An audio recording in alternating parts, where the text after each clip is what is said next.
33 कोटि देवता आकाश में भगवान की स्तुति करने पधारे। यतीन्द्र मुनीन्द्र मलात्मा मगनात्मा महात्मा महाराज सारे के सारे, अरे ब्रह्मा जी आ गए, शंकर जी आ गए, सब दर्शन करने महाराज पधारे। भगवान सामने हैं नरसिंह रूप में। लेकिन महाराज एक समस्या है, कोई नरसिंह रूप में भगवान थे ना तो कोई पास नहीं आता है, क्योंकि स्वरूप कैसा था, स्वरूप थोड़ा भयंकर था भगवान का, तो कोई पास नहीं आता।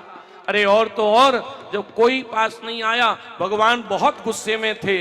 और हमारे यहाँ देखो भागवत में लिखा है कि जब कोई पास नहीं आया, गुस्से में ज्यादा थे, तो देवताओं ने कहा एक ही उपाय है। बोले क्या? बोले आदमी जब ज्यादा गुस्से में हो तो क्या करें? कोई बहन बोल रही है, हाँ क्या करें तब?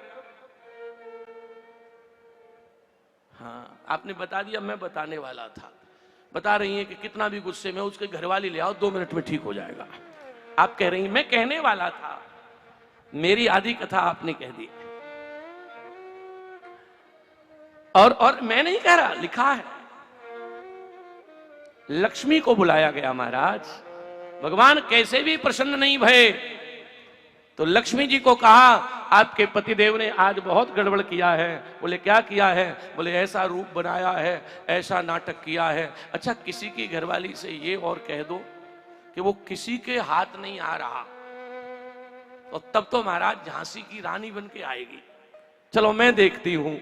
लक्ष्मी जी आई, लेकिन यहां लिखा हुआ है कि लक्ष्मी जी जो भगवान की तरफ आई, नारद जी ने कहा जे सामने जाइए, और लक्ष्मी सामने दिखी ना, सो भगवान ने एक बार बस रक्त के छींटे निकाल के दांत निकाले। शेर बने हुए थे भगवान, और जो शेर बने भगवान दांत निकाले, लक्ष्मी भागने लगी। नारद जी ने कहा क्या हुआ? बोले ये हमारा नहीं है, और सब भागे। तब देवताओं ने कहा अब कोई उपाय ऐसा हो जिससे प्रसन्न हो जाए भगवान, कोई है उपाय? हाँ है। क्या? तब बताया एक काम करो, प्रहलाद जी को लाओ। अब 5 वर्ष का बालक, जहां बड़े बड़े लोग नहीं आ पा रहे हैं, वहां 5 वर्ष का बालक प्रहलाद आया है। सत्यम विधातुम निज भृत्य भाषितम व्याप्यम न च भूतेष्वखिलेष्व चात्मनः अदर्शयात्मन भूत रूप मोहद्दनम स्तंभे सभायम न मृगम न मानुषम। भगवान आज महाराज हिरण्यकश्यपु को मारने के बाद प्रहलाद जब सामने आए हैं तो बोल रहे हैं प्रभु से, ब्रह्मादय सुरगणा मुनयोत सिद्धा सत्वैकतानमतयो वचसाम प्रवाह। हे नाथ, देवता और बड़े बड़े सिद्ध मुनि आपकी स्तुति नहीं कर पाते हैं, मैं राक्षस बालक हूं प्रभु, मैं कैसे स्तुति करूं। और प्रहलाद जी पास में गए तो हिरण्यकश्यप भगवान ने धीरे से प्रहलाद जी के कान में कहा, बोले बेटा एक बात पूछूं? बोले क्या? मैं नरसिंह बन के घुर्र घुर्र कर रहा हूं और तुझे डर नहीं लग रहा? बड़े बड़े देवता मनु महाराज दूर भाग रहे, तू डर नहीं रहा? तो धीरे से प्रहलाद जी भी कान में बोले एक बात बताऊं आपको? बोले क्या? बोले आपने शेर तो देखा होगा असली वाला, तुम तो नकली वाले हो। असली वाला देखा है? भगवान बोले हाँ देखा है। तो बोले असली वाला शेर जब जंगल में एक दहाड़ लगाता है तो महाराज हाथी जैसे का मलमूत्र निकल जाता है भय के कारण। बड़े बड़े महाराज जानवर भागते हैं। भगवान बोले तू कहना क्या चाह रहा है? बोले पूरी बात सुनो। क्या? बोले शेर पूरे गुस्से में हो और हाथी भी डर के मारे भाग रहा हो, भैंस गाय सब भाग रही हो, तभी उस शेर का 4 महीने का बच्चा पूंछ हिलाता हुए आवे और शेर गुस्से में दहाड़े और वो बच्चा आके बाकी दाढ़ी नोचने लगे, क्या करेगा? डरेगा? बोले नहीं। तो प्रहलाद जी बोले प्रभु आप शेर हो तो मैं शेर का बच्चा हूं प्रभु, दुनिया डरे तो डरे, मैं थोड़े आपसे डरूंगा प्रभु, मैं तो आपका बालक हूं। भगवान रोने लगे। भगवान ने कहा बेटा प्रहलाद, संसार में मेरा नाम लेने में सबसे ज्यादा कष्ट तुम्हें मिला, लेकिन प्रहलाद अब मेरी एक इच्छा है, बेटा तुम कुछ मांग लो। प्रहलाद ने बहुत मांगा, पर एक भक्त कवि ने लिखा कि प्रहलाद जी ने कहा कि एक काम तो ये कर दो, क्या मेरी मांगने की वृत्ति समाप्त हो जाए, क्या हो, मैं कभी मांगू ही नहीं, और दूसरा एक और काम कर दीजिए। प्रहलाद जी रोकर बोले प्रहलाद, दीन बंधु सुनो एक अर्ज, एक वरदान नाथ आज दे दीजिए। जिन्होंने सताया और अग्नि में जलाया नाथ, ऐसे पिता की सदगति कर दीजिए। प्रभु मेरे बाप आपको नहीं जानते थे, वो भक्त नहीं थे, नाथ मेरे पिता पर कृपा कर दो।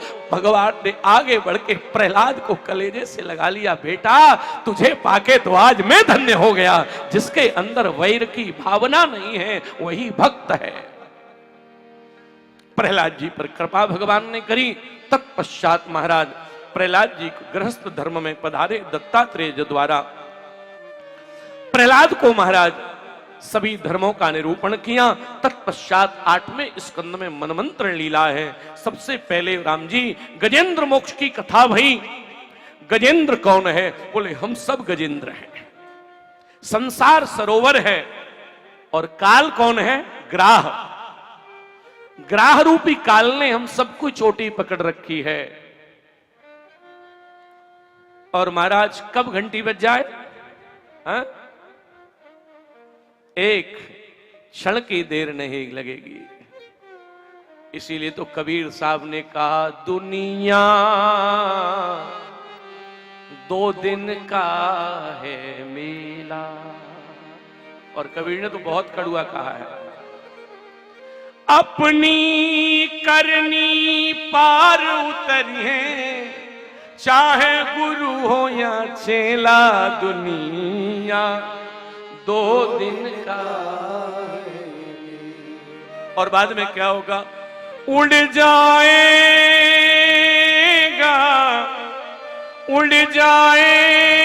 हंस अकेला, दुनिया 2 दिन का है। ये चलता रहेगा। प्रभु जी यहां सर्वप्रथम गजेंद्र मोक्ष की कथा हुई। तत्पश्चात चाक्षसु मनमंत्र में, मैं 8वें स्कंद को थोड़ा सूक्ष्म कर रहा हूं क्योंकि हमें राम जी का प्राकट्य करना है अभी। तो महाराज मैं सोचा था 4 बजे राम जी का प्राकट्य कर देंगे और 4:30 बजे भगवान कृष्ण का प्राकट्य हो जाएगा, लेकिन कोई बात नहीं है। कल हमारे यजमान जी कह रहे थे कि और बातें तो सब सही हैं पर एक गड़बड़ है। तो हमने कहा क्या गड़बड़ है? बोले महाराज जी बस एक काम और करो। मैंने कहा बताओ। बोले और सब बातें सही है पर आप आगरा मन जाया करो। तो आज मैंने सोच लिया आज मैं यहीं रुकूंगा, जाऊंगा ही नहीं। इसलिए लेट भी हो तो होता रहा, क्या है, भगवान की कृपा है, मेरे ठाकुर जी कृपा। और आगरा, दिल्ली, बंबई, बिहार, बंगाल, आसाम, केरल, ये तो सब स्वप्न है। असली तो महाराज गढ़ी हंसराम ही है। वो तो सब स्वप्न है हमारे लिए। जीवन के 21 वर्ष तो यहां आप लोगों की गोद में खेलकर निकले हैं। तो ये मेरा परम सौभाग्य है कि आपकी गोद में खेलकर मैं आपको कृष्ण कथामृत सुनाने का प्रयास कर रहा हूं। ये मेरा सौभाग्य है। आप तो आनंद ले ही रहे हैं, आपका तो आनंद है। महाराज यहां चाक्षसु मनवंतर में देवता दानवों में युद्ध हुआ। और युद्ध हुआ तो महाराज कहा समुद्र मंथन करो। समुद्र मंथन हुआ। मैं संक्षेप में बात बता दूं, महाराज मंदराचल पर्वत की रई बनाई गई और महाराज बासुकी नाग की रस्सी बनी। और यहां 3 अवतार, कहीं इतने अवतार नहीं, एक ही प्रसंग में 3 अवतार हुए। कौन कौन से? महाराज सबसे पहले कच्छप भगवान का अवतार हुआ। और कच्छप अवतार के बाद धन्वंतरी अवतार हुआ। महाराज हमारे जो 14 रत्न निकले हैं ना, तो समुद्र का मंथन हुआ तो सबसे पहले क्या निकला? सबसे पहले निकला विष। इसका मतलब क्या है? पहले दिन कथा भई, आप आए थे सब, तो पहले दिन मंथन शुरू हुआ तो 4:30 बजे आ गई आंधी। बोलो विष निकला कि नहीं निकला? तो जब भी मंथन शुरू करोगे तो प्रारंभ में थोड़ी तकलीफ आएगी। कोई टेंट ऐसा हुआ, कोई पेंट ऐसा हुआ। बाकी हमारे यजमान जी ने तो ऐसी व्यवस्था की है कि आज हमारे एक आगरा के भक्त कह रहे थे, बोले महाराज जी यजमान परिवार बहुत जोरदार है। मैंने कहा हाँ जोरदार तो है। तो बोले कैसे? मैंने कहा आपको क्यों लग रहा है? तो उन्होंने बड़ी अच्छी बात कही।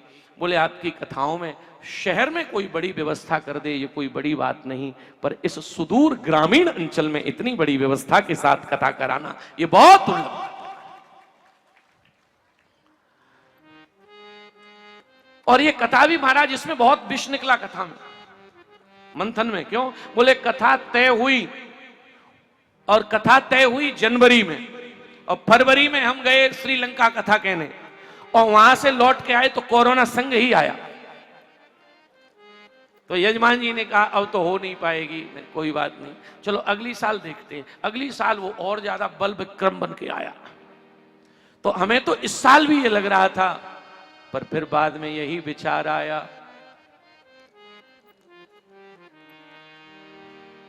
किया करते हो क्यों तुम रात दिन बिन बात की चिंता। किया करते हो क्यों दिन रात तुम बिन बात की चिंता। किया करते हो क्यों तुम रात दिन बिन बात की चिंता। किया करते हो क्यों दिन रात तुम बेकार की चिंता। मेरे स्वामी को रहती है मेरी हर बात की चिंता। मेरे स्वामी को रहती है मेरी हर बात की चिंता। हमारे हैं श्री रघुनाथ तो किस बात की चिंता। हमारे हैं श्री रघुनाथ तो किस बात की चिंता। हमारे हैं श्री रघुनाथ तो किस बात की चिंता। हमारे हैं श्री रघुनाथ तो किस बात की चिंता। शरण में रख दिया जो माथ तो किस बात की चिंता। शरण में रख दिया जो मात तो किस बात की चिंता। और नहीं मानो तो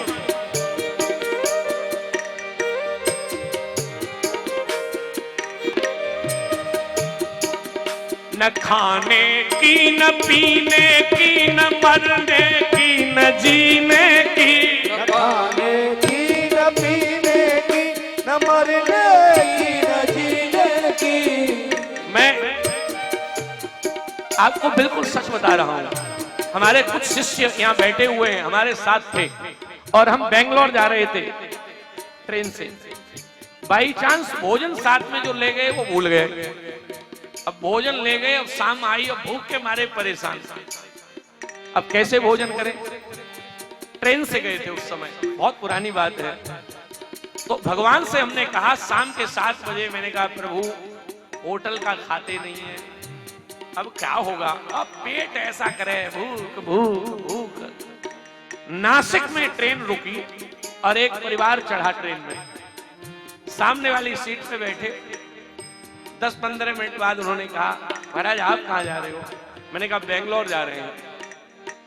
बोले आपसे एक निवेदन करना था। मैंने बताओ। बोले हम जैन हैं और नासिक से चढ़े हैं, हमारा भोजन करने का टाइम है। अब देखो और आग लगा रहे हैं। तो उन्होंने जो भोजन कहा, अब तो महाराज एकदम ऐसा लगे मेरा तन डोले तेरा मन डोले, चक्कर आवे। तो मैंने कहा आगे बताओ क्या करना है? तो उन्होंने कहा महाराज जी निवेदन ये करना है कि पहले हम अपनी थाली में भोजन निकालें, प्लास्टिक की थाली है, तो पहले आप भोजन कर लो। अगर आपको कोई ऑब्जेक्शन, अरे ऑब्जेक्शन की कह रहे हो, मरे जा रहे हैं। तो मैंने कहा कि अब झूठ बोलना पड़ता है। मैंने कहा नहीं आप करिए, अंतरात्मा हमसे कह रही थी क्यों झूठ बोलते हो बेटा। मैंने कहा आप करिए, तो उन्होंने कहा कि जितना भाव है उतना कर लो। मैंने कहा नहीं भावेगा तो खूब। और तब हमको याद आया, न खाने की न पीने की न मरने की न जीने की, न खाने की न पीने की न मरने की न जीने की। किसको, हमें क्या चिंता है, क्यों? मेरे राघव को रहती है मेरी हर बात की चिंता, मेरे राघव को रहती है मेरी हर बात की चिंता। चरण में रख दिया तो आज तो हरि बोल, रख दिया सब बात तो इस बात की चिंता। क्या सोचना महाराज, विष निकला मंथन में, और विष किसको दिया जाए? देव देव महादेव, भगवान शंकर को विष दिया। भगवान शंकर ने विष को पिया और एक उपदेश हमें और आपको कर दिया। क्या? शंकर जी सो रहे थे, देवताओं ने विष दिया, शंकर जी ने पिया और पीते ही याद आ गई। क्या? शंकर जी को याद आ गई कि अगर विष अंदर जाएगा तो मेरे हृदय में राम जी बैठे हैं। कौन बैठे हैं? सोई मम इष्ट देव रघुवीरा सेवत जाए सदा मोने धीरा। मेरे राम जी बैठे हैं, अगर ये विष अंदर गया तो मेरे इष्ट को तकलीफ हुई, और बाहर रह गया तो दुनिया को तकलीफ हुई। तो क्या करें? बोले नींद इसे कंठ में रख लें। और मानो शंकर जी ने उपदेश कर दिया कि जितनी भी संसार की बातें खराब सुनने मिल जाएं तो उन्हें मत अंदर ले जाओ और मत बाहर रखो, उन्हें केवल कंठ में धारण करो महाराज, पीने का नहीं है। महादेव ने यहां विष पिया महाराज, सारे रत्न बारुणी मदिरा राक्षस ले गए महाराज। धनवंतरी भगवान प्रकट भय, अमृत का कलश लेके लक्ष्मी भई, कौस्तुक मणि प्रकट भई महाराज, ऐरावत हाथी प्रकट हुआ और हमारा उच्चस्त्रवा घोड़ा पैदा हुआ महाराज। 14 रत्न निकले, चंद्रमा उसी में से निकला, और ये सब निकले महाराज तो सबने सब बांट लिए। लक्ष्मी नारायण भगवान को मिल गई। एक बात कह के बस पूरा कर रहा हूं कि महाराज यहां क्या हुआ कि ये अमृत बांटने की जब बारी आई तो तकलीफ भई। क्या? बोले देव राक्षस जो थे ना वो महाराज अमृत के पीछे भागने लग गए। देवता भागे, राक्षस भागे महाराज। उस समय भगवान से फिर स्तुति की, प्रभु आप करो। तो भगवान ने कहा कि हम कुछ करें? बोले क्या? बोले हमारा नाम है मोहन, और अब हम नाम बदल रहे हैं। क्या? मोहिनी बन के आ रहे हैं। तो भगवान उसी समय 16 वर्ष की मोहिनी बन के पधारे। विलक्षण बात है महाराज, मोहिनी बन के भगवान पधारे, राक्षस भगवान के पीछे दौड़ लिए। ये रूप का जादू बड़ा विचित्र है महाराज। हमारे बिल्व मंगल जी महाराज कहते हैं कि रूप का जादू इतना विचित्र है कि मैं कृष्ण से नहीं जुड़ा था तब तक चिंतामणि से जुड़ा रहा। प्रभु जी आज ध्यान देना, आज महाराज ये रूप का जादू चला। कैसा? बोले जैसे ही विश्व मोहिनी बन के भगवान आए, मोहिनी रूप धारण किया, तो अमृत बांटने की बात आई तो राक्षस तो चक्कर काटे भगवान के, हैं? और चक्कर काट के भगवान के राक्षस बैठ गए महाराज। भगवान ने थोड़ा टेढ़ी मेढ़ी आंख चलाई और राक्षसों से बोले लाइन में बैठो, ठीक से पिलाऊंगी। और भगवान ने देवताओं को पिलाना शुरू कर दिया। अब राक्षस जैसे ही कुछ करें सोई भगवान थोड़ी टेढ़ी मेढ़ी आंख कर दें तो एकदम हमारे श्री रामहर्षण दास जी महाराज ने लिखा है, जादू भरी तेरी अखियां जिधर गई,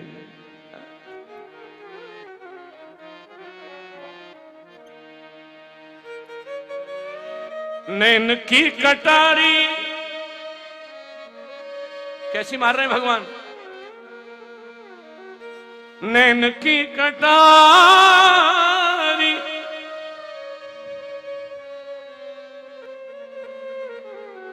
महाराज ऐसी मारी नैन की कटारी कि राक्षस तो महाराज दीवाने हो गए। और उसी समय भगवान ने पिला दिया। एक राक्षस था राहु, ये महाराज तेज था, लेकिन तेज आदमी है तो राक्षस तो गलती कितनी कर रहा है। कहां? दौड़ के आया और आके चंद्रमा के और सूर्य के बीच में बैठ गया। अब यहां एक मनोवैज्ञानिक सूत्र है, क्या? बोले बैठता तो कहीं और बैठ जाता, दोनों उजाले वालों के बीच में बैठ गया। चोर न पकड़ा जाए तो पकड़ जाए। हाँ, कहां बैठा? सूर्य की किरणों में अपने आप पकड़ जाए चोर। महाराज दोनों के उजाले में बैठा, इशारा कर दिया चंद्रमा ने, सूर्य ने। महाराज गला काटा पर पी चुका था, केतु प्रकट हुआ। अब महाराज जय जयकार हुआ। अब इसके बाद की कथा बस इतनी कह दें कि ये कथा महाराज पता लग गया किसे? शंकर जी को ये सूचना नारद जी ने दी। नारद जी दौड़ के शंकर जी से कहते हैं, बोले वैसे तो बड़े पुजारी बनते हो सब अवतारों के, आजकल भगवान ने एक नई कथा करी, वो तुमने देखी? शंकर जी बोले अब क्या करें, हम थोड़ा समाधि लगा गए थे। लोग तो ये भी कहते हैं कि चिलम पी गए होंगे। चिलम नहीं पीते थे, वो पीने वाले कह देते हैं। एक हमारे साथ महात्मा कहते थे भांग खा लेते थे वो, और उनसे कहते थे कि भांग क्यों खाते? तो कहते थे गंग भंग दो बहन हैं रहती शिव के संग। गंग भंग दो बहन हैं रहती शिव के संग। जीते तारे भंग है, मरे तो तारे गंग। बोले जिंदे पे एक गोला लगा लो तर गए सब। तो महाराज भांग तो नहीं पी थी महादेव ने। महादेव ने कहा प्रभु दर्शन हमें भी हो जाए। और महादेव महाराज नंदीश्वर से कहा चलो भगवान से शिकायत करेंगे। महाराज नंदीश्वर पर महादेव बैठे। अब नंदीश्वर का जो घंटा बजता है ना, उसमें से ओम की ध्वनि निकलती है, और नारायण का जो गरुड़ चलता है उसमें से वेद ध्वनि निकलती है। नंदीश्वर दौड़े, घंटे में से ओम ओम की आवाज। महाराज क्षीर सागर में भगवान सो रहे थे। भगवान ने देखा, लक्ष्मी जी से कहा भोलेनाथ आ गए और आज कुछ गुस्से में लग रहे हैं। भगवान खड़े हुए, महाराज पधारो। बोले क्या पधारे? तुमने 16 वर्ष की लड़की का रूप धारण किया और हमें नहीं दिखाया। नारायण ने कहा कि भगवान वैसे तो तुम बनते हो बाघांबर वाले, और लड़की का रूप देखोगे सहूर नहीं है बिल्कुल। शंकर जी बोले हम जगत की कन्या नहीं देखते, हम तो अपने जगदीश को कन्या बना देखते। एक बार बन जाओ प्रभु। अरे नहीं महाराज नहीं कर पाओगे। अरे मान जाओ। अरे नहीं नहीं नहीं नहीं करते हुए भगवान ने, देखो पार्वती जी इधर हैं और शंकर जी इधर हैं और इधर हमारे नारायण हैं, और महाराज नारायण भगवान ने शंकर जी का हाथ पकड़ा और महाराज हाथ पकड़ के धीरे धीरे कहते जा रहे हैं रहने दो रहने दो रहने दो। आम के बगीचे में ले गए। महाराज बौर आ रहा था और आम पर बौर आया। भगवान शंकर ने एकदम भोलेनाथ से, भगवान भोलेनाथ से भगवान नारायण ने कहा देखोगे? बोले हाँ। रहने दो। और रहने दो के कहते ही बोले आंख खोलो। आंख खोली तो महाराज नारायण नहीं थे, 16 वर्ष की कन्या सामने भाग रही है। महाराज शंकर जी को एकदम चकाचौंध हो गया। अब ऐसा चकाचौंध हुआ कि महाराज शंकर जी एकदम उस कन्या की ओर दौड़े। पार्वती जी ने कहा कोई फोटो खींच लेगा। क्या कर रहे हो जी? आजकल तो फोटो का जमाना। हम कुंभ में गए महाराज, तो कुंभ में गए, शाही स्नान के बाद रात को निकले तो नागाओं के टेंट में चले गए। तो एक नागा बाबा नंगे बैठे थे, हमारे परिचित थे, तो हम उनके पास चले गए। बोले महाराज बहुत दिन में आए हो? मैंने कहा हाँ। तो वो एकदम मस्ती में बोले चलेगी क्या? चिलम लगाए बैठे थे, सच्ची घटना आपको बता रहे हैं। तो मैंने कहा कि नहीं बाबा नहीं चलेगी। बोले चलेगी, यहाँ कोई नहीं देख रहा है। मैंने कहा हमने कभी पी नहीं है। तो बोले फिर तो जरूर पीनी चाहिए। अब महाराज हुआ क्या, ईमानदारी की बात, कि उन नागा महात्मा ने वो चिलम मेरे हाथ में पकड़ा दी। मैंने भी पकड़ ली, पीनी तो थी नहीं। तो उन्होंने कहा कि भोले का नाम लेके लगाओ एक सट्टा कस के। मैंने कहा महाराज लगेगा नहीं। बोले जवान आदमी हो, लग जाएगा, लगाओ। मैंने लगाया तो नहीं, मैंने ऐसे पकड़ी तो हमारे साथ में पंडित जी उन्होंने फोटो खींच लिया। अब महाराज उस पंडित ने इतने हाथ लगाए हमको फोटो खींच के कि जब कोई बात हो बोले महाराज जी आपका एक दुर्लभ चित्र दिखाएं। मैंने कहा क्या? पंडित ने हजारों रुपए का सामान खा लिया हमसे रिश्वत में, इसलिए कि फोटो डिलीट करो कैसे भी। और वो स्टाइल भी कुछ ऐसा था कि जैसे पी ही रहे हो महाराज। तो बड़ी आफत है। भगवान शंकर आगे भागे विश्व मोहिनी के पीछे, और महाराज जैसे ही भगवान शंकर भागे अब तो गजब हो गया। क्या? पार्वती जी कह रही हैं देखो ये बूढ़े आदमी को। वैसे तो कहता था कि पार्वती तुम्हारे सिवा हम किसी को देख भी नहीं सकते। पार्वती जी आवाज दे रही हैं, सुनो ए महादेव। और महादेव में और मोहिनी में 4 अंगुल का फासला है केवल। और महादेव कह रहे हैं एक बार तू पकड़ में आ जा बस। और महाराज तभी पार्वती जी ने कहा, अरे महादेव शर्म करो। शंकर जी पीछे मुड़े, पार्वती जी ने हाथ पकड़ा, क्या कर रहे हो, पागल हो, महादेव हो। बोले भाड़ में गए महादेव, जाओ अपना काम करो। बोले तुम हमारे साथ नहीं रहोगे, बिल्कुल नहीं रहेंगे, इनके साथ रहेंगे जो जा रही हैं। और महाराज इतना कह के जो आगे बढ़े, भगवान भी थोड़े कदम धीरे किए। महादेव ने बाहों में भरा और बाहों में भरा। महादेव ने कहा तू बहुत सुंदर है री। नारायण ने कहा नेत्र खोल बाबा। सामने देखा सुदर्शन चक्र के लिए ठाकुर जी खड़े। अब तो महादेव लज्जित हो गए। महादेव ने कहा प्रभु तेरी छवि बड़ी विचित्र है और तेरी माया बड़ी विचित्र है। महाराज इस स्वरूप का सुखदेव भगवान ने दर्शन कराया। तत्पश्चात महाराज सुखदेव भगवान ने मोहिनी अवतार के बाद महाराज राजा बलि के यहां वामन भगवान गए भिक्षा के लिए, वो प्रसंग सुनाया। और तत्पश्चात महाराज वामन अवतार की कथा बोली। वामन भगवान की सत्यव्रत मनु के लिए महाराज भगवान मछली बन के पधारे। मत्स्य भगवान प्रलय के समय मनु को लेकर गए, ये प्रसंग सुनाया। और 9वें स्कंद में सुखदेव भगवान कहते हैं राजन, सुखदेव जी कह रहे हैं राजन बड़े बड़े प्रतापी राजा भये। कहां? सूर्यवंश में। और बता रहे हैं, बोले व्यवस्थित मनु के पुत्रों का चरित्र सुनो राजन। भगवान नारायण प्रभु के नाभि कमल से ब्रह्मा उत्पन्न हुए। अब रामावतार हम लोग राम जी का अवतार कर ले, सूक्ष्म में करेंगे, मेरा तो बड़ा प्रिय विषय है पर मैं सूक्ष्म में अभी करूंगा, फिर कृष्ण अवतार की तरफ चलना है। हा?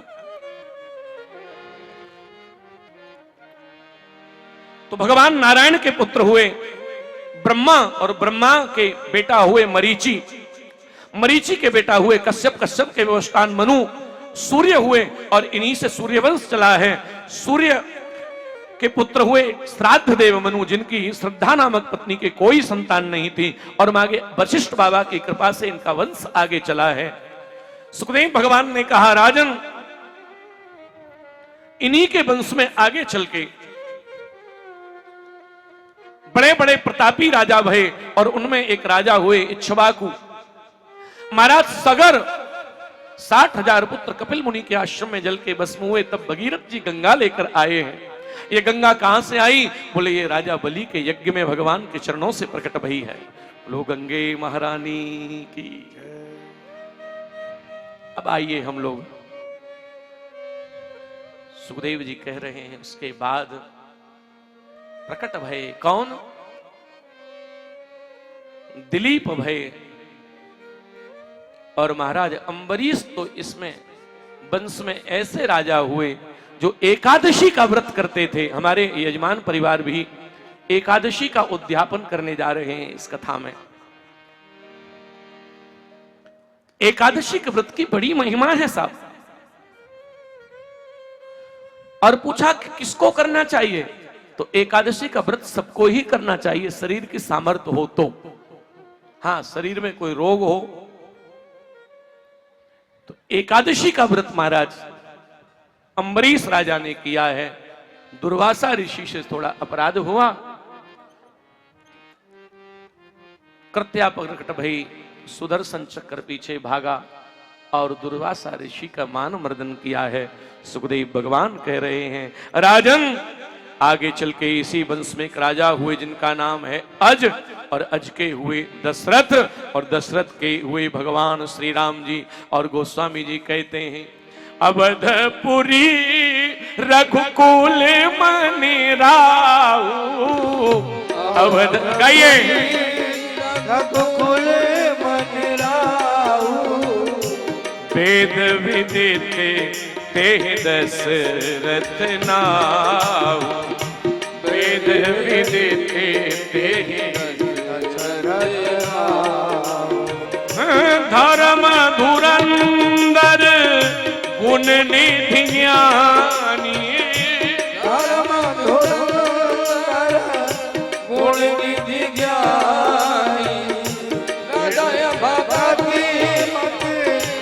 सारंग पानी। थोड़ा जल्दी कर लेते हैं। एक बार भूपति मन माही भई गलान मोरे सुतना गुरु ग्रह तुरंत गए महिपाला शरणाग करी नहीं निशा हे निज दुख सुख सब गुरु ही सुना कमल सिंह बहु बिन समझा धरऊ धीर हो सुतचारी त्रिभुवन भगत श्रृंगीर से वशिष्ठ बुलावा पुत्र काम शुभ यज्ञ करावा भगत सहित मुनि आहुत दी प्रकटे अगर चरु कर जो वशिष्ठ कछु हृदय विचारा जो वशिष्ठ कछु हृदय विचारा। एक 4 पंक्ति अयोध्या जी की गा लीजिए। ले चल सब गाएंगे 2 मिनट फिर राम जी प्रकट होंगे। प्रभु से प्रार्थना करो। ले चल अपनी नागरिया अवध बिहारी सांवरिया ले चल अपनी नागरिया अवध बिहारी सांवरिया। अब हाथ उठा लीजिए सब लोग।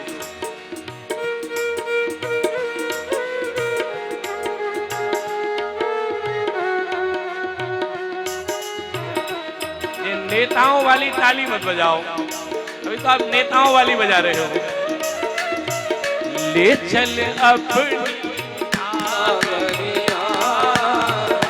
अवध बिहारी सांवरिया ले चल अपनी नागरिया अवध बिहारी सांवरिया। श्री सीताराम जी महाराज की जय हो।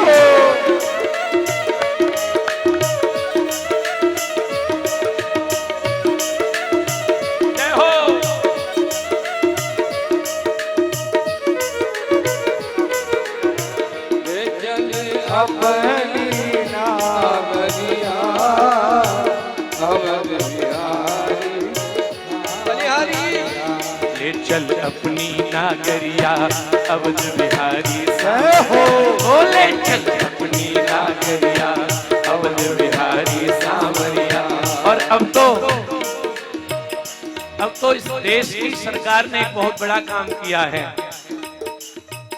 दास 25 नहीं बल्कि 30 वर्ष पहले अयोध्या गया था। तब की अयोध्या कुछ और थी, लेकिन अभी 2 साल पहले कथा वही तब कुछ और थी, लेकिन अभी 1-2 साल में फिर अयोध्या कथा करेंगे, तब कैसी अयोध्या होगी। ले चल अपनी नागरिया अवध बिहारी सांवरिया।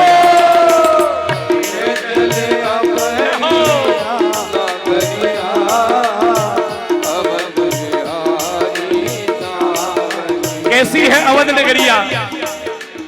सरयू के तीर अयोध्या नगरी सरयू के तीर अयोध्या नगरी सरयू के तीर अयोध्या नगरी सरयू के तीर अयोध्या नगरी। सरयू जैसी कोई नदी नहीं है। कभी मुझे अवसर मिला तो श्री राम जी का चरित्र आपको सुनाऊंगा। सरयू जैसी कोई नदी नहीं, और उसके तट पर साकेत का टुकड़ा है श्री अयोध्या। अयोध्या धरती नहीं है।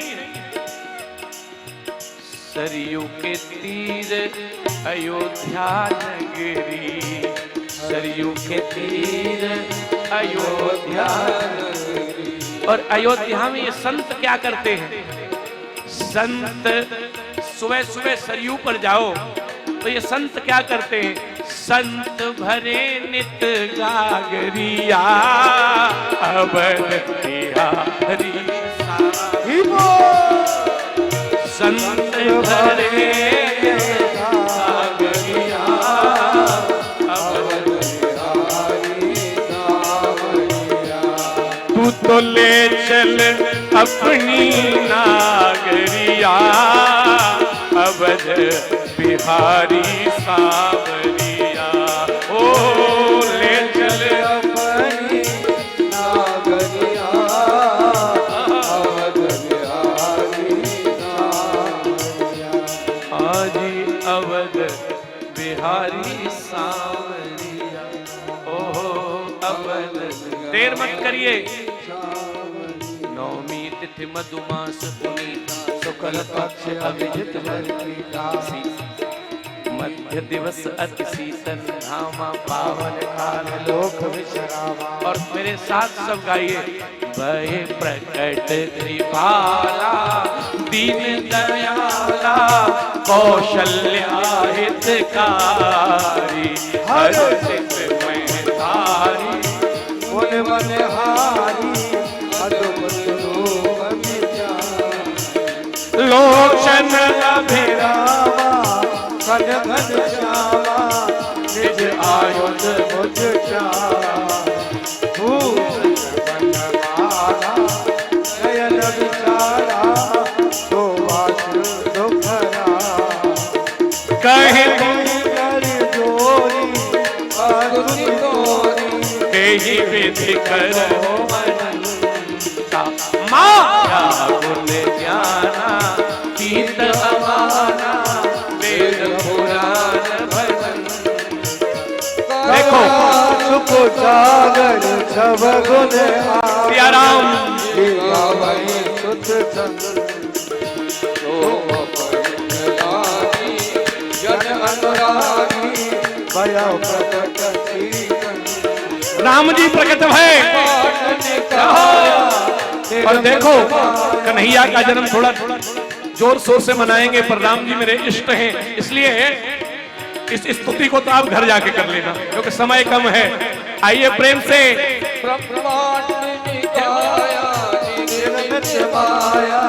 रोम रोम प्रतिवेद कहे, प्रकट भये रघुरैया, अवधपुर बाजे बधैया। प्रकट भये रघुरैया, अवधपुर बाजे बधैया। राम जी प्रकट भये रघुरैया, अवधपुर बाजे हो बाजे बधैया। देखो बधैया, बाजे बधैया, देखो बाजे बधैया। प्रकट भये रघुरैया, अवधपुर जय हो।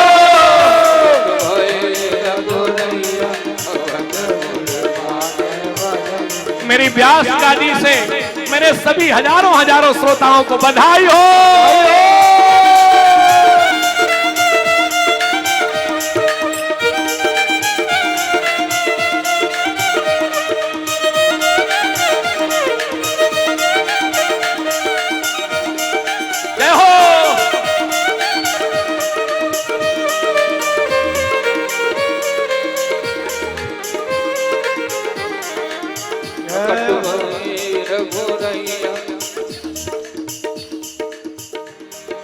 इसको बंद कर दीजिए भैया। बाजे बधैया देखो बाजे बधैया, बाजे बधैया देखो बाजे बधैया। अरे बाजे बधैया देखो बाजे बधैया, बाजे बधैया देखो बाजे बधैया। हो प्रकट भये रघुरैया, अवधपुर बाजे बधैया। प्रकट भये रघुरैया, अवधपुर बाजे बधैया।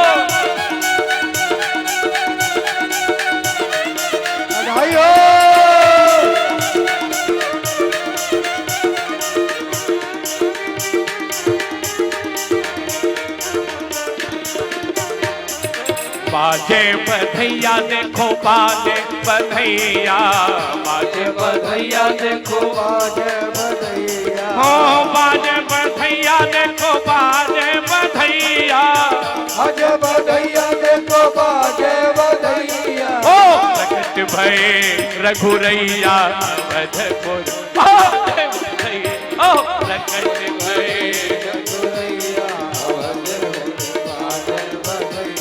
अवधपुर बाजे बधई, अवधपुर बाजे बधई, अवधपुर बाजे बधई, अवधपुर बाजे बधई, अवधपुर बाजे बधैया देखो बाजे बधैया, बाजे बधैया देखो बाजे बधैया, बाजे बधैया देखो बाजे बधैया, बाजे बधैया देखो बाजे बधैया। हाँ अब रघुरैया नहीं तो प्रकट भय चारों भैया अवधपुर बाजे बधई, प्रकट भय चारों भैया अवधपुर बाजे बधई, अवधपुर बाजे बधई, अवधपुर बाजे बधई।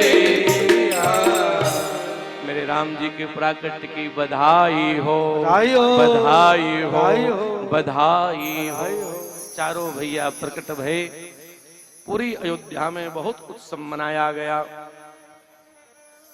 सबने आनंद का अनुभव किया है।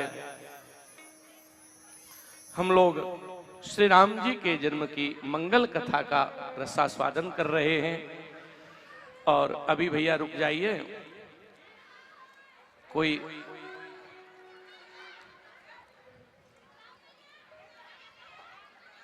सब लोग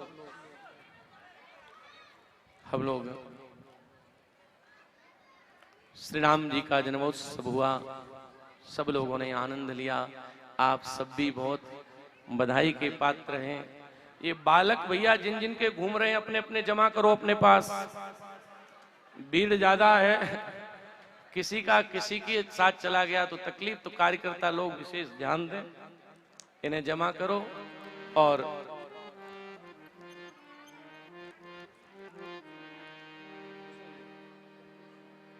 अच्छा हाँ, तो हमारे श्री ब्रजेश उपाध्याय जी ने हमारे पास यह थाती भेजी है। हमारे ज्येष्ठ भ्राता, आयु में तो बहुत बड़े हैं लेकिन संबंध के हिसाब से हमारे ज्येष्ठ भ्राता विद्युत वरेण्य भी हैं। वो आयु वरेण्य तो हैं लेकिन विद्युत वरेण्य भी हैं। और ऐसे श्री श्रद्धेय श्री जगत नारायण उपाध्याय जी ने एक पुस्तक लिखी है, और वो शरीर से थोड़े कमजोर तो नहीं कहेंगे पर आयु के कारण यहां नहीं आ पाए, तो उन्होंने अपने पुत्र के द्वारा अपने इस अनुज के लिए यह पुस्तिका भेजी है। और प्रभु कर कृपा पामरी दीनी उस सादर भरत शीस धर लीनी, तो मुझे बहुत ही मेरे लिए प्रसन्नता की बात है। वो आएंगे, हाँ हमको पता लग रहा है कि वो एक दिन आएंगे भी, बहुत स्वागत है। और हम लोग आगे की व्यवस्था के लिए, हाँ तो राजेश प्रताप जी, अभी मैं 2 मिनट का एक विश्राम ले रहा हूं, क्योंकि वो राजेश जी आपको मैंने भी बता दिया था, पर हमारे अनुज राजेश जी आपको बता देंगे, और उसको हम 5 मिनट में उस प्रक्रिया को पूरी करेंगे। उसके बाद कथा ऐसे ही चलती रहेगी और फिर हम श्री कृष्ण जन्मोत्सव में अभी प्रवेश करेंगे, लेकिन 5 मिनट केवल हम उस प्रक्रिया में अभी पूरी करें। हेलो, जय श्री राधे।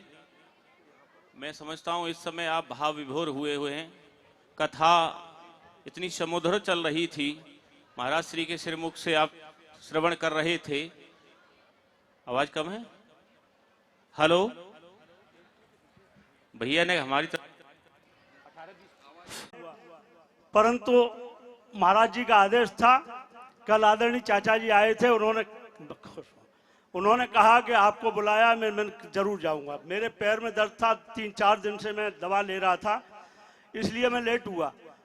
मुझे बहुत अच्छा लगा। जब जब मैं यहाँ आपकी कथा में गया तो उठने का मन ही नहीं करता था।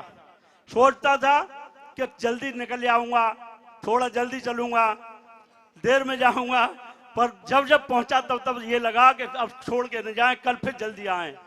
मैं समय न लेते हुए ज़्यादा मैं बहुत बहुत धन्यवाद, और मैं ईश्वर से कामना करता हूं कि और बढ़िया कथाएं होती रहें, और अपने भाई को भी मैं बहुत बहुत शुभकामनाएं देता हूं कि इनकी भी कथाएं आगे बहुत अच्छी हों। धन्यवाद। बहुत बहुत धन्यवाद उपाध्याय जी। और मैं भी अब कोई भूमिका न बनाते हुए आपको सीधे कथा से जोड़ता हूं। महाराज श्री अब आपके बीच में पुनः कथा से जोड़ेंगे। बहुत बहुत धन्यवाद। प्रेम से बोलिए बालाजी सरकार की जय। जय श्री राधे। आप सबका बहुत और यजमान जी से कही कि मेरी बस एक इच्छा है कि इस गांव के प्रत्येक जाति वर्ग के एक बुजुर्ग को मैं अपना प्रणाम करके कुछ भेंट करूं, ये मेरी इच्छा थी। आज मेरी भावना ये पूरी हुई।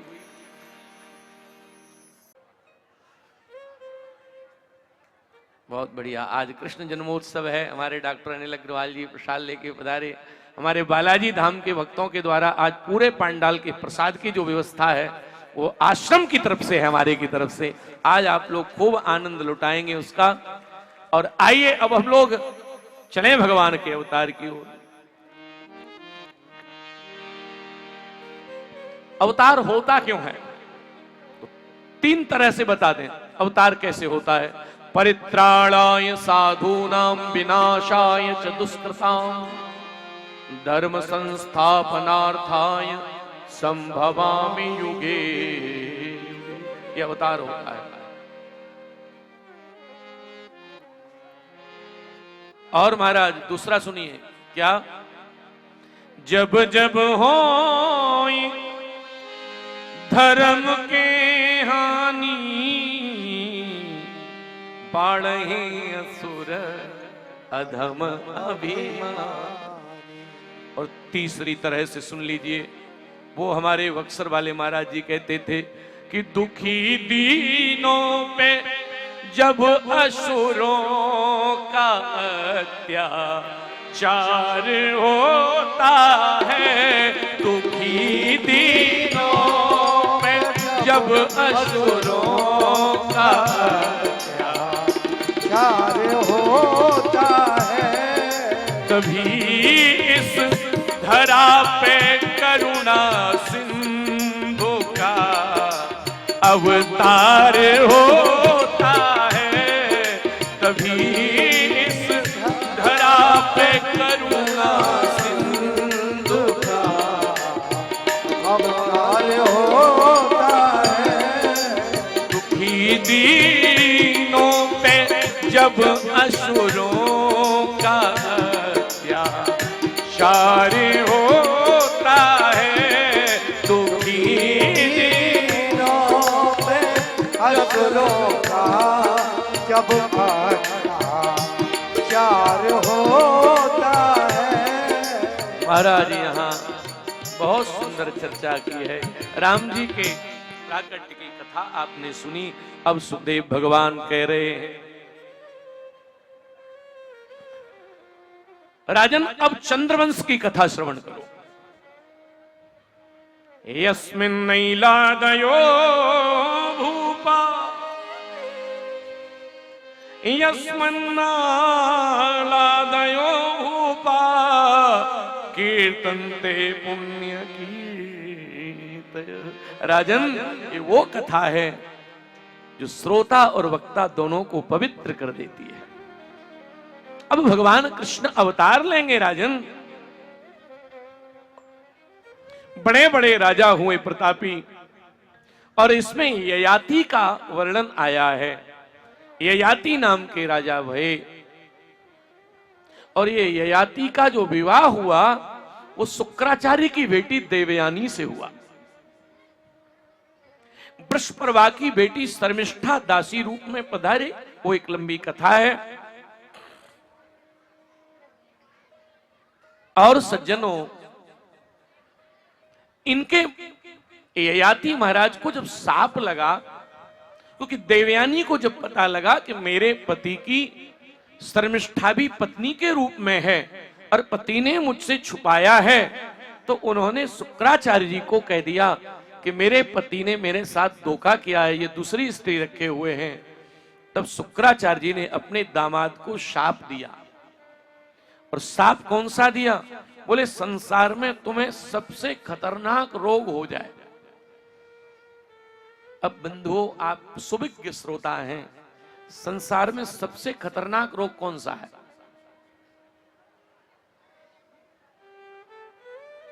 कौन सा रोग है? कोरोना, डेंगू, टीवी, कुछ लोग कह रहे हैं कोढ़, लेकिन नहीं, भागवत कह रही है।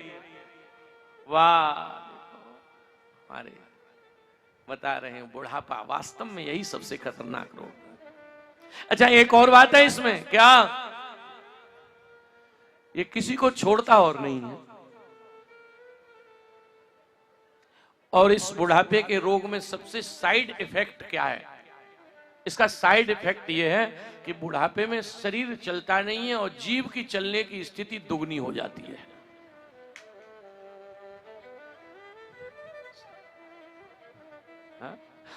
महाराज शास्त्र में सो कह रहा हूं, मैं अपनी ओर से नहीं कह रहा। बुढ़ापे में घर वाले क्या चाहते हैं पता है?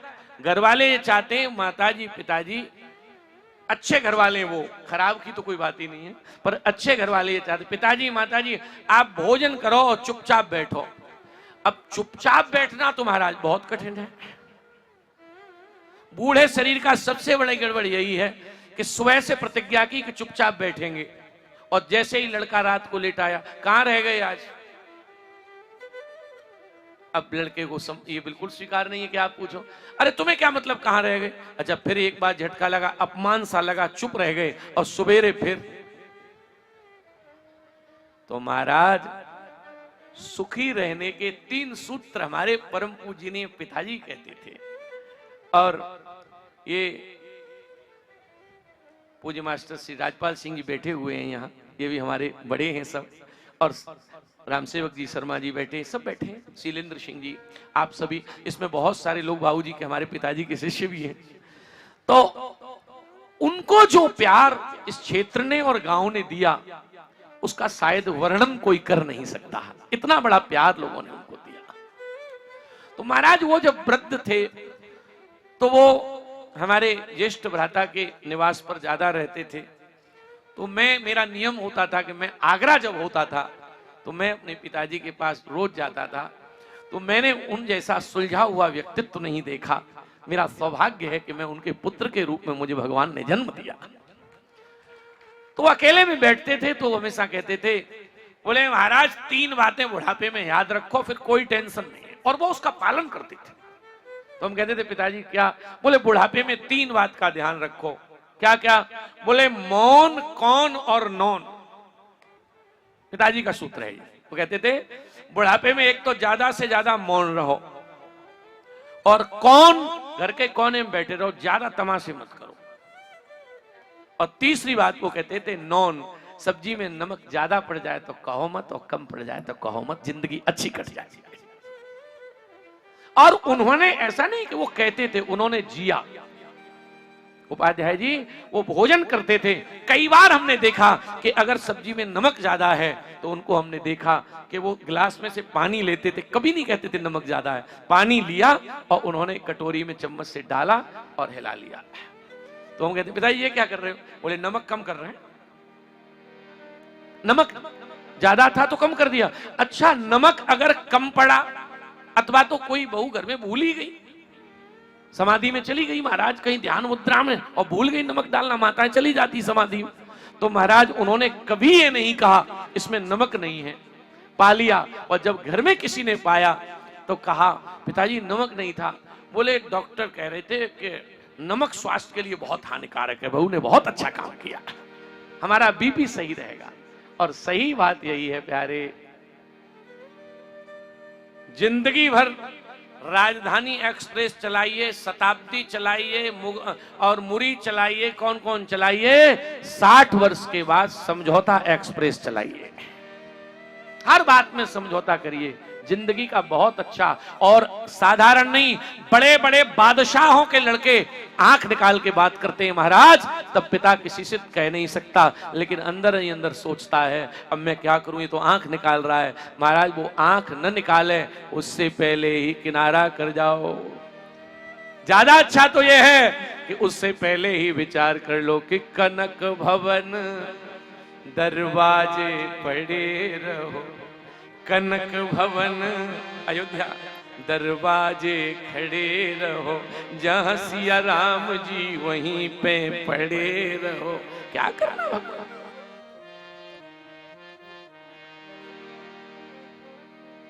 हमारा तो बालाजी धाम से ज्यादा प्रेम करवा दिया आगरे वालों ने। नहीं, हम तो अब तक आगरा से वृंदावन में कुटिया बना के वहां भजन करने लग जाते हैं, क्योंकि मन करता है। जीवन निकल गया तो जीने का ढंग आया, जब समा बुझ गई तो महफिल में रंग आया। क्या फायदा होगा साहब? ऐसे ही जीवन निकला जा रहा है।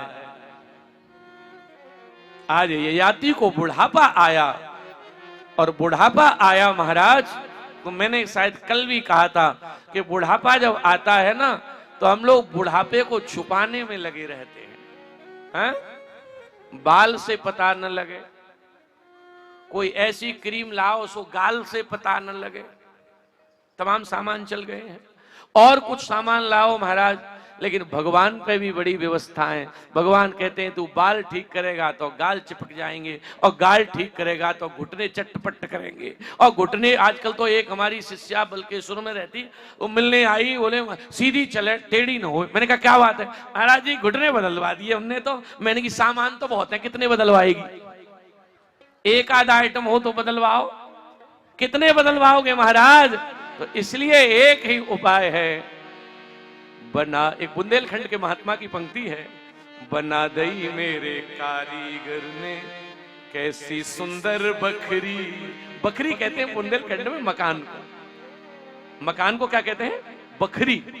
तो उस महात्मा ने लिखा, बना दई मेरे कारीगर ने कैसी सुंदर बकरी। अरे बकरी ऐसी अजब बनाई, बकरी ऐसी अजब बनाई, अरे ना ईंट लगी ना लकड़ी रे, बना दई मेरे कारीगर ने कैसी सुंदर बकरी।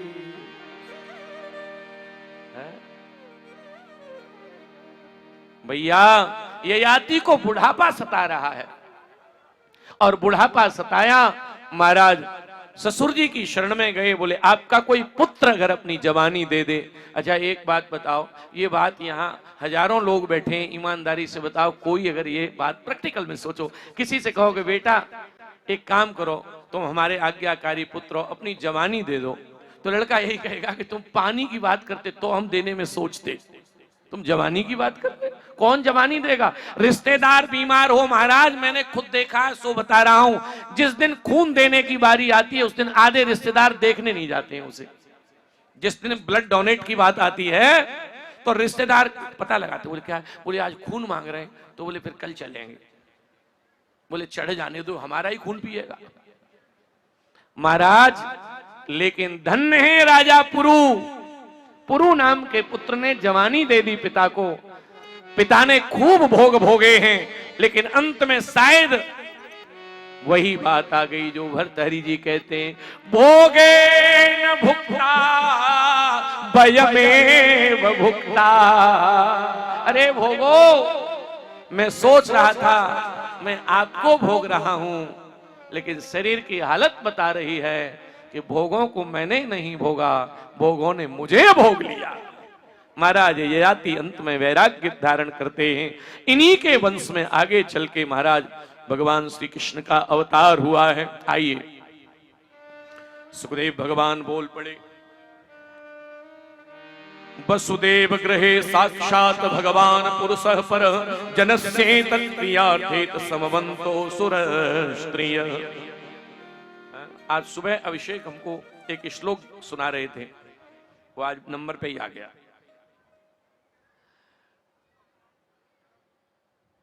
क्या नंबर पे आया?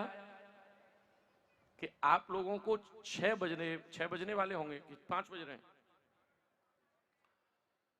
चलो बजते रहेंगे अभी तो। जयकारा शेरावाली का।